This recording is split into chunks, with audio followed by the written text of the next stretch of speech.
ছাত্রছাত্রীবৃন্দ, আজকে তোমাদের উদ্দেশ্য কিছু শিক্ষামূলক এবং কথা বলবো।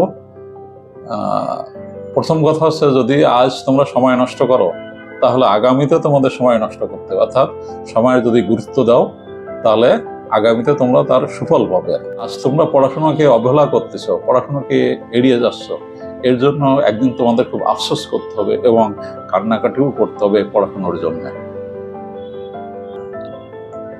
আজ বইয়ের দিকে তোমরা তাকাও না, বই পড়ো না, কিন্তু এই বই না পড়ার জন্য একদিন তোমাদের খুব কষ্ট পেতে হবে। পরীক্ষার সময় তোমাদের মনে করতে হবে যে কেন আমি পড়াশোনা করে নাই। তোমরা মনে মনে স্বপ্ন দেখো বড় হবে, কিন্তু স্বপ্ন দেখো বড় বড়, কিন্তু সেই স্বপ্ন পূরণের জন্য তোমরা সামান্যতম 25% পর্যন্ত তোমরা সেই স্বপ্ন পূরণের জন্য কাজ করো না।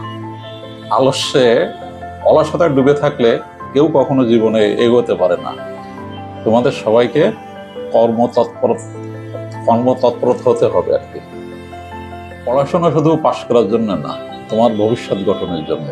তোমার ভবিষ্যৎ কিভাবে উন্নতি হবে পড়াশোনা সেটা তোমাকে বলে দিবে আর কি।